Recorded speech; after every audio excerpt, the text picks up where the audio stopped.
The weight of a few. Why judge us all? Look around, turn on the news, scroll through social media. The world is constantly feeding us narratives. How often do you see an entire group of people demonized for the actions of a few? It's a recurring theme, isn't it? For Black people, this is a constant reality. A reality that is both exhausting and unfair. It's a heavy weight, this burden of representation. A weight that is felt in every aspect of life. Every misstep, every mistake, feels like it reflects on the entire community.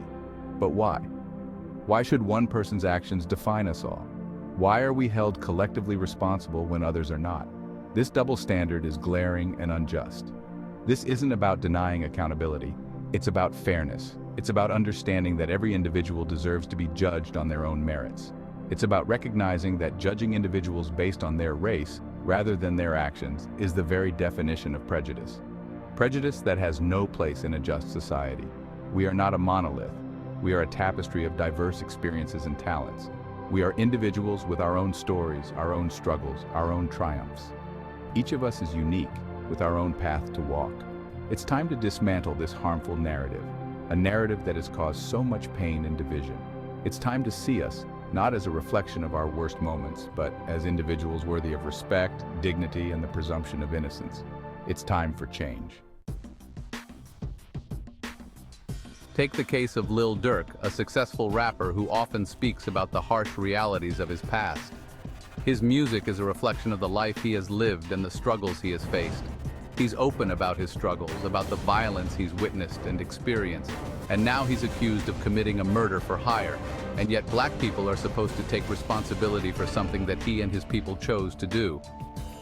Yet, some use his music, his very existence, as evidence to condemn an entire culture. They point fingers at him, claiming that his art is a glorification of violence and a promotion of a dangerous lifestyle. They say he glorifies violence, that he promotes a dangerous lifestyle. But is it fair to place the burden of societal issues on one artist's shoulders? Blame should also be put on these bloggers and a lot of these suburban fans and internet fans. A lot of them false claim lifestyles that they have never lived and thinking is cool until something happens. But isn't he just reflecting the world he knows? The world so many Black youth are forced to navigate. His music is a mirror, showing us the reality that many choose to ignore. And youths and fools from different backgrounds is fascinated with it, and some of them even commit crimes. But they will not get not even close for the punishment that we will receive for even the most minor things. They get slaps on the wrist while we get the whole book thrown at us. Should we silence his voice, his truth, because it makes us uncomfortable? Or we should live our own lives and stop living vicariously through celebrities and then taking the so-called blame for what they do.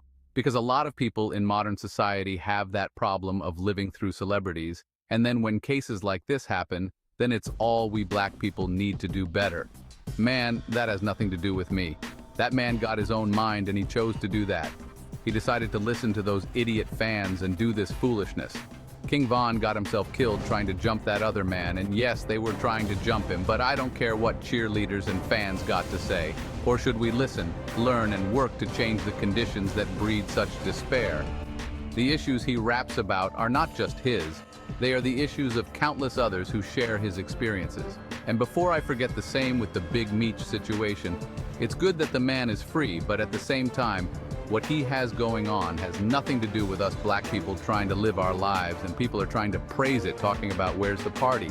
A lot of y'all, the last thing y'all need to be worried about is a party. Y'all need to get y'all life together and use that energy to try to operate your life. He did his time in federal penitentiary. Lil Durk is not a spokesperson for all Black people. He is one voice among many, each with their own story to tell. So Black people, stop trying to say we need to do better for the actions of a select few. We have nothing to do with it. Him and others have allegedly didn't quote I quote, am not taking responsibility for something I didn't do or had no part of doing. I don't know him, nor do most of y'all, so stop saying that we need to do better BS. He's an artist, a product of his environment. A lot of us come from similar backgrounds, but again, you can't blame yourself and other Black people for what him and people like him choose. That's on them. Especially when you already have money. That makes no sense to me. To lay the blame for societal ills at his feet is not only unfair, it's a dangerous distraction from the real issues at hand. Instead of condemning him, we should be addressing the root causes of the problems he highlights. Now let's flip the script. Imagine if we held other groups to the same standard. Every time a mass shooting occurs, should we blame all white men? Every time a priest is accused of abuse, should we condemn the entire Catholic Church? Of course not. We understand that these are isolated incidents, the actions of disturbed individuals.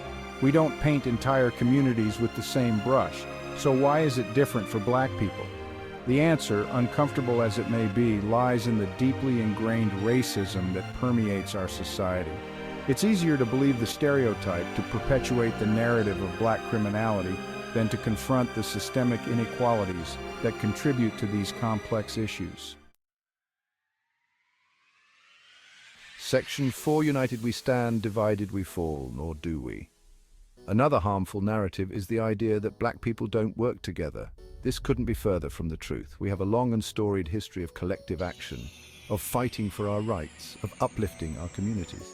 From the civil rights movement to Deacons of the Defense, all the way to the delineation movement of today, from Black Wall Street to the countless mutual aid societies and community organizations across the country, Black unity is a powerful force. We understand the strength in numbers, the importance of supporting one another in the face of oppression. To say we don't work together is not only inaccurate, it's an attempt to erase our history, to invalidate our struggles, to undermine our collective power. Section 5. Poverty's grip. The real culprit lurking in the shadows. We can't talk about crime without talking about poverty. The reality is crime thrives in environments where opportunity is scarce, where hope is dwindling, where survival is a daily struggle. To ignore the socio-economic factors that contribute to crime is to perpetuate a dangerous myth. This isn't about excusing criminal behaviour. It's about understanding the root causes. When people are denied access to quality education, healthcare, and employment opportunities, they're more likely to turn to desperate measures. It's a cycle of poverty and despair that disproportionately impacts Black communities due to centuries of systemic racism. The solution isn't to lock people up and throw away the key. It's to invest in these communities, to create pathways to opportunity, to break the cycle of poverty that breeds crime in the first place. Section 6. Breaking the chains towards individual accountability. It's time to break free from the chains of collective blame. For too long, entire communities have been judged by the actions of a few, and this has perpetuated a cycle of misunderstanding and prejudice. It's time to recognize that Black people, like any other group, are individuals deserving of respect and fairness. Each person has their own story, their own struggles, and their own triumphs. We should be judged on our own merits, not on the actions of others. Our achievements and contributions should stand on their own, free from the shadow of collective blame. This isn't about denying the challenges we face as a community. We acknowledge the systemic issues and the historical injustices that have shaped our experiences. It's about shifting the narrative, about demanding accountability from individuals, not entire groups. It's about ensuring that justice is truly just and that it serves everyone fairly. It's about recognizing the humanity in every Black life, regardless of their past, their socio-economic status, or their zip code. Every person deserves the chance to be seen for who they truly are. Let's stop asking why Black people should take the blame for a select few. Instead, let's start celebrating the diversity and richness of experiences within the Black community. Instead, let's start asking why this question is even being asked in the first place.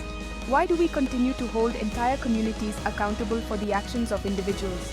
The answer, uncomfortable as it may be, lies in the deeply ingrained racism that continues to plague our society.